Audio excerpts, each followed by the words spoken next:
Thank you all. First of all, thanks to Prem and Anitya for the wonderful event. I think all of us should commend them for conceptualizing Beyond Borders.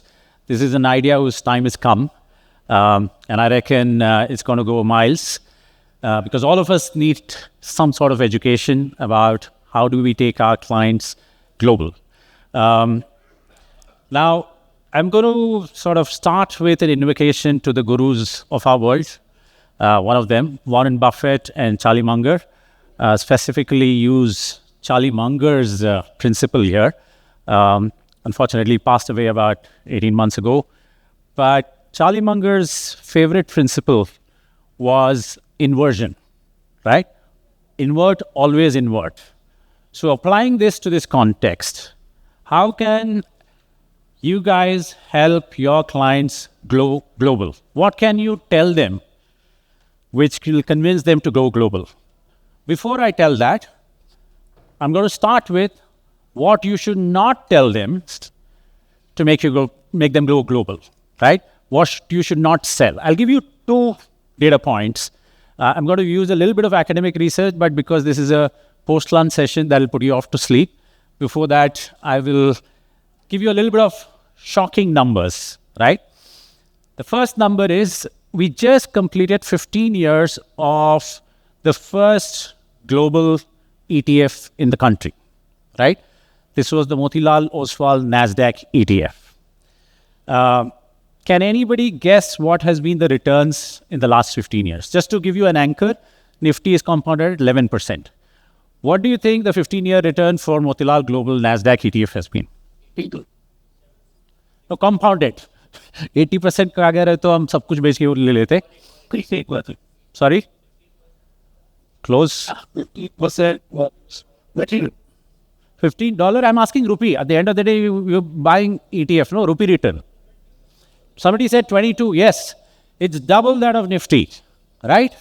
11% Nifty, NASDAQ 22.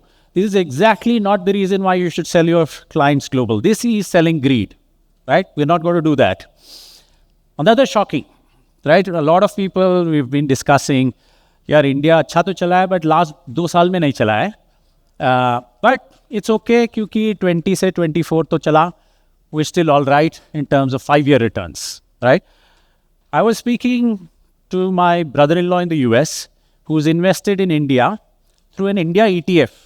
So I don't know how many of you have heard about iShares India ETF. This is by BlackRock, the most popular India ETF. Can anybody guess the iShares India ETF returns? Remember in dollar terms, on a 5-year basis, last 5 years. Somebody said something? Zero. You think that India has not done well in the last 2 years? Last 5-year India ETF returns in dollar terms has been zero. This again is not the reason why you will sell global investing. This is selling fear. The first one was selling greed. The second one is selling fear. You should not do that. So having inverted the principle, we'll go back to why you should get your clients to invest in global ETF. Like the title of the session says, it is asset allocation. There's no surprise. Why? What should be the number one reason to do it? Now, there is enough academic research. Now that I've woken most of you up, we'll go to the boring stuff of academic research. There's plenty of academic research which shows that asset allocation is the biggest driver of investment outcomes, right? Can anybody guess what percentage of the outcome is explained by asset allocation? Very good. I think 90% is about right. There was a famous research paper in 1991 by Brinson and a couple of others who showed that of the factors, right? Asset allocation, market timing, in our case, security selection, in your case, fund manager selection, and others, 90% of the variability of returns, right? Remember, when it comes to investment outcomes, it's not just the returns. It's also the risk which is the variability of returns which matters. The variability of returns, 91.5% was explained by asset allocation. The rest, 4.6 by security selection, in your case, fund manager selection. Market timing, 1.8, as you can imagine, that's the lowest. And certain other things at 2.1. However, this is only one component of investment outcomes, right? Variability. What about returns? What do you think? What percentage of returns was explained by asset allocation? Any guesses?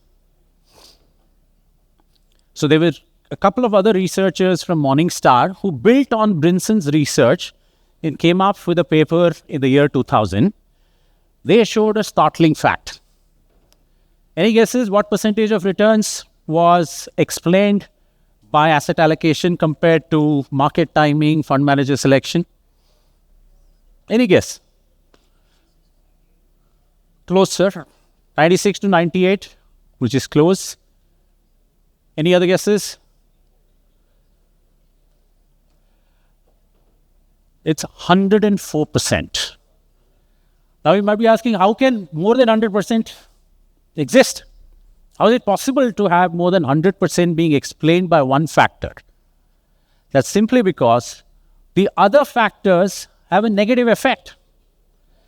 Some of which you can believe intuitively, market timing, all of us get hopelessly wrong. We come in at the peak of the market, we panic and sell at the bottom of the market. The impact is actually negative. Manager selection as well.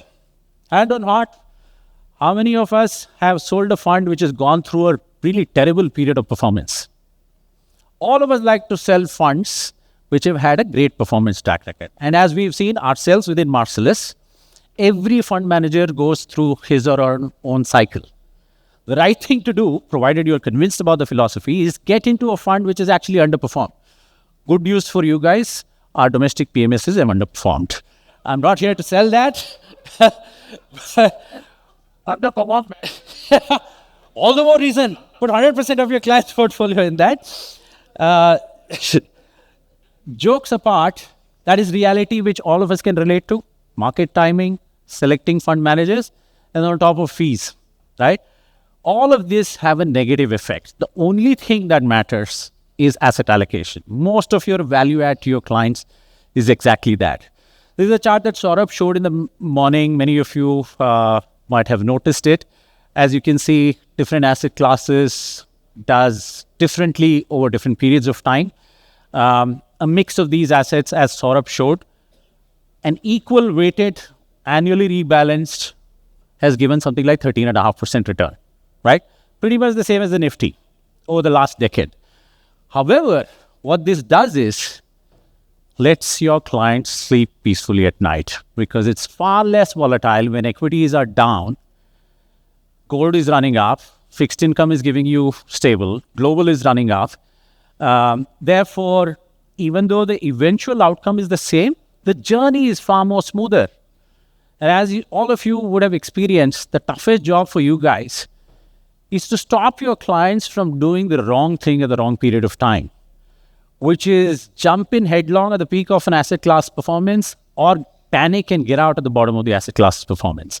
Instead, if you have a mix of these portfolios, it gives you a steady run. They won't require difficult conversations with you. Instead, your assets become sticky, your revenues become sticky, and you don't compromise on the long-term return. Here's an example of a multi-asset portfolio. I'm being a little cute here because multi-assets have got up thanks to the run-up in gold. But having said that, this always happens. There's been a period where equities have underperformed, gold did well. This is not the first time, right? 2007 to 13, many of you might remember at that time. Long-term returns for a multi-asset portfolio is pretty much the same as the Nifty. But the volatility is slightly better. The drawdowns are much less. Put it another way, in the context of global, of course, we are in a beyond borders event, and the whole idea is to figure out how does global fit into your overall asset allocation in the context of delivering long-term returns at significantly lower risk and volatility. So here's a hypothetical exercise we did, right? Go back 20 years in time. Let's say your client had 100 rupees, right? Let's say three of us. It was me, Prem, and your client. Now, neither Prem nor I follow your advice, so we're stupid. I put my money in S&P 500, 100 rupees.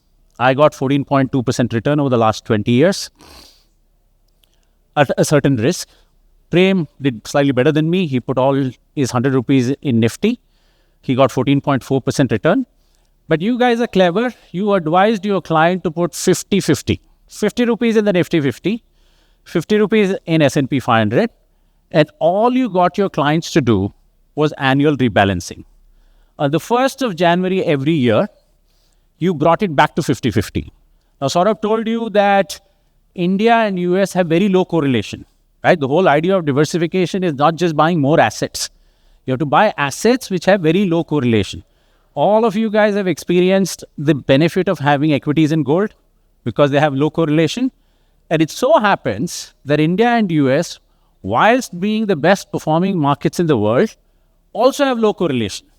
So when you mix these two in 50-50, it is quite possible that in any given year, that 50-50 would have become 60-40 or 40-60 because let's say India had a great year, US had a very poor year. So what do you do with the systematic rebalancing approach? On the 1st of January 2006, 2007, you woke up, you did not look up whether George Bush was the president of America or Manmohan Singh was the prime minister, what is happening to policy, whether there are wars, pandemic, nothing. You blindly rebalanced, which means that if your portfolio had become 60-40, you book profits of the 60, take those profits to buy the 40, bring it back to 50-50 blindly. If you had simply done this, the 20-year outcome is 14.8%. Better than the Nifty, better than the S&P 500, right? This is called the free lunch, which Harry Markowitz won the Nobel Prize for. Because his point was, when I say reducing risk, most people believe that I'm also reducing return. Because we've been taught, high risk, high return. So हम risk कम करें तो return भी कम कर रहे हैं. That's only a myth. The reality is, you can achieve risk reduction without compromising on long-term returns. And that is the free lunch in investing, diversifying across asset classes which have very low correlation.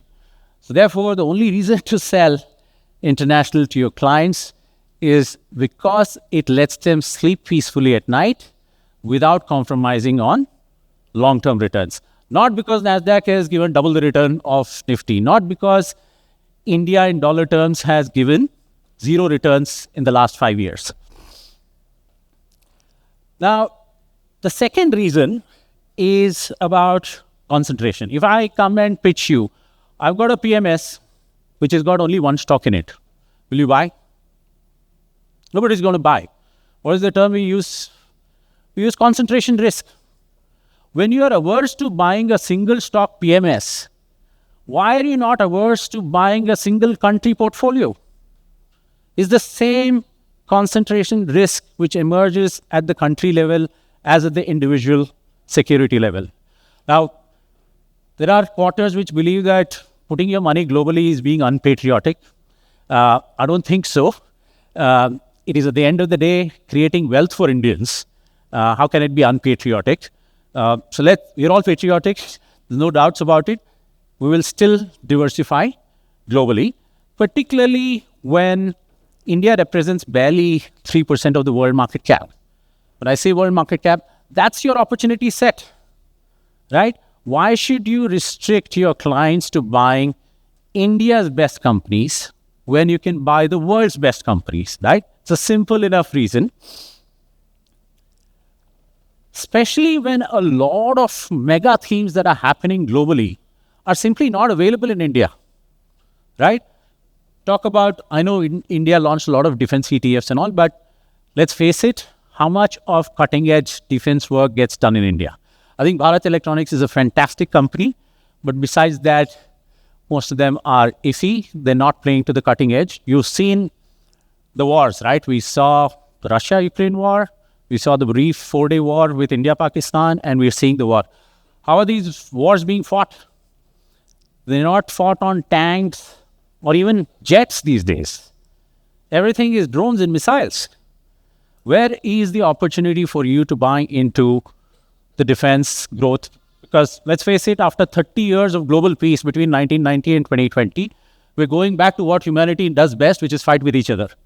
So therefore, every country is going to expand its defense spending, and they're not going to spend on plain vanilla stuff. There's cutting edge stuff to be bought. Unfortunately, we can't access this mega trend in India.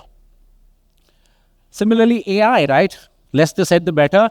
India has underperformed in the last 1 year because India doesn't have any AI play, right? In fact, the only tech part of India, which is Indian IT services, is believed to be disrupted by AI. So whatever little exposure we had to tech is also a recipient of AI, although I don't believe that. I worked in IT services myself. I think many of these companies are fairly resilient. However, if you want to play pure play AI, whether it's the large language models or the data centers or the chips on which these data centers run, we don't have a way to play. And this is a massive theme. American large companies are going to spend close to $1 trillion in the next 12 to 18 months on GPU infrastructure. There's no way you can play if all your money is in India. Related to AI is the power generation theme. Many of you might have followed. These data centers are massive energy guzzlers. There simply isn't enough electricity available to run data centers after having spent this $1 trillion. There's a massive capex boom in the US about power plants, nuclear and stuff. How do you play this theme? We don't have access in India. And lastly, this is an unfortunate truth of the world. You can call me left liberal or socialist, but it is a sad thing that wealth inequality and income inequality is only growing in the world. The rich are becoming richer. And the rich's consumption patterns are fairly steady. They don't really care about the war or the pandemic. They will continue to go and buy a Louis Vuitton handbag paying tens of thousands of dollars or a Ferrari paying millions of dollars, right? But how do we access this structural luxury consumption theme? Not possible in India. So the second reason, the first reason is diversification and asset allocation. Second reason is to access some of the global themes which are simply not available in India.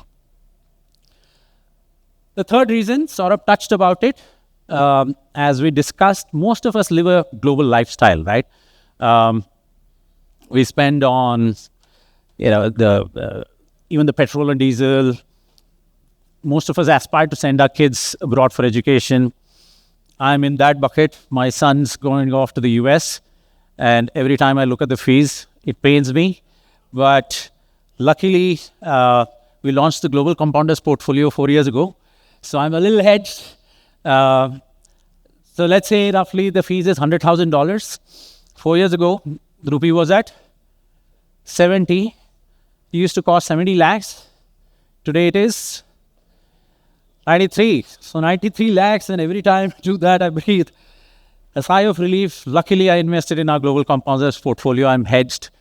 And this is a problem all of us will face, right? And therefore, if your clients are living a global lifestyle, it's not enough to give them India inflation plus returns.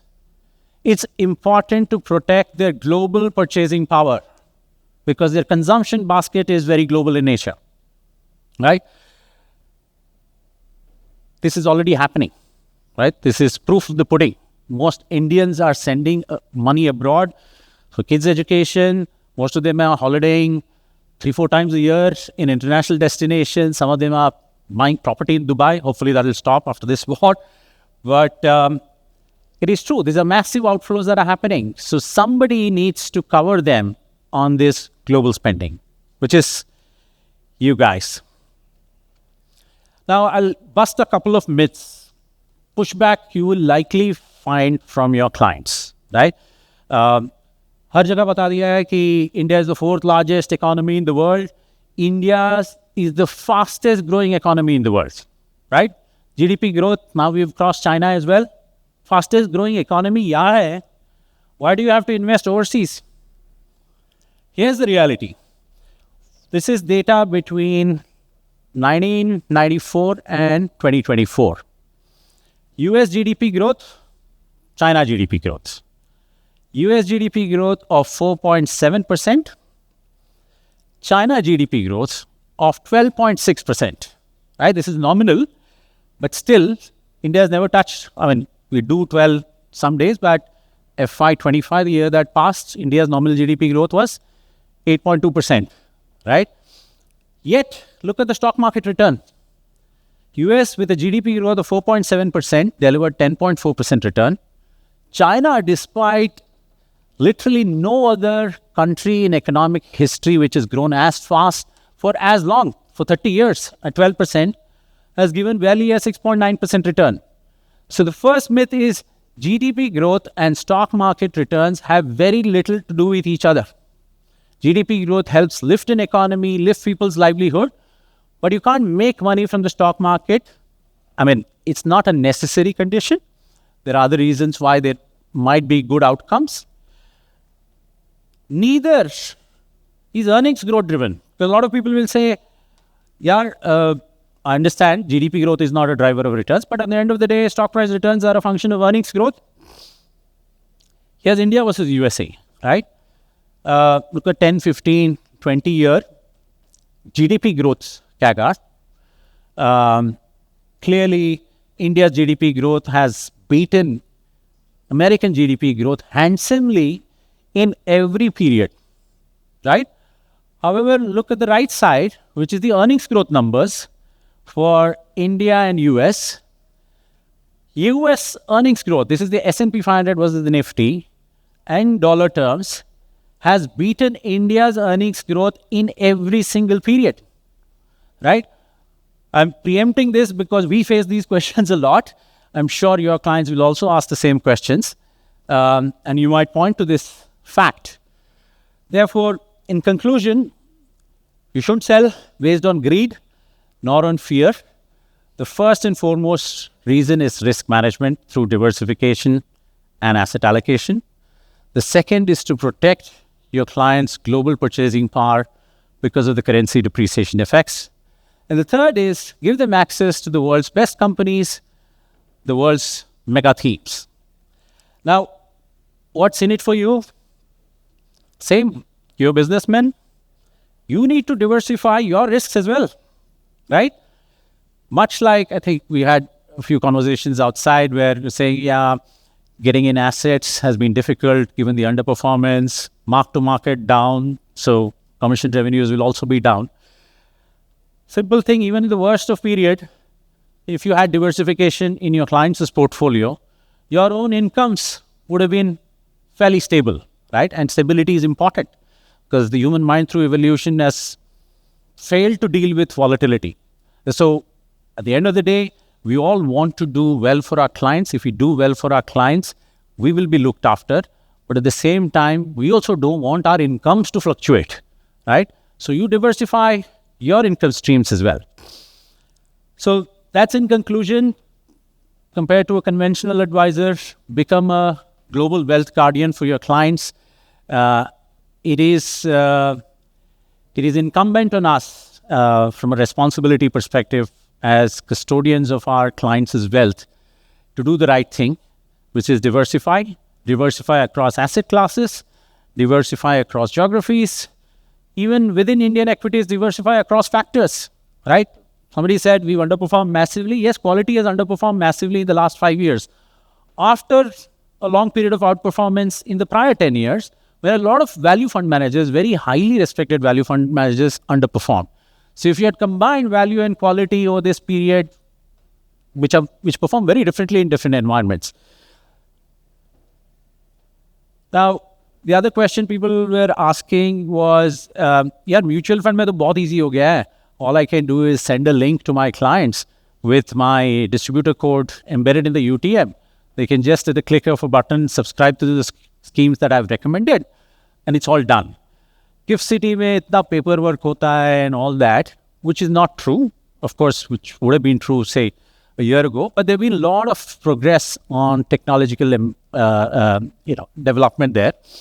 So first concern, a GIFT City regulated cab. You've heard two regulators speak. And I must tell you, we've had two audits in the last 4 years. They're far more rigorous than SEBI. There's no way anybody who's regulated in the GIFT City can be considered as loosely regulated, right? Onboarding simple, like I said, distributor onboarding is 100% digital. We have QR codes outside. You can log in using just Aadhaar PAN. You get the empanelment. Same journey for your clients, which I'll just show you in a minute. Are you allowed to distribute gift strategies? Is there a separate ARN? No, as of now, no. Maybe in future, IFSC will come. So you don't need any status in GIFT City. And is it for everyone? Yes. Initially, it was largely for HNIs because they were mostly AIFs and PMSs available with high ticket size. Now there are a few retail FMEs coming up. We ourselves will be coming up with something in the next 1 month with a minimum ticket size of $5,000. Left to us, we would have started with $500, but we'll do that at some stage, which means that the average Indian, which has been deprived of global diversification, thanks to the RBI limit on domestic mutual funds, is finally finding an avenue to diversify their portfolio globally in a very frictionless way, right? Just to conclude, this is a simple application process for your clients, which is completely digital, straight through processing. So it's not just giving the right advice, it's also giving the right experience. With technology we've invested, we're able to provide that. I'm sure a whole host of other FMEs which will come up, which will also capitalize on this. So yeah, I mean, look forward to this era, which I think will be reminiscent of the last decade for mutual funds. Historically, Indians have been investing in real estate and gold. In the last decade, Indian mutual fund AUMs have gone up 10 times.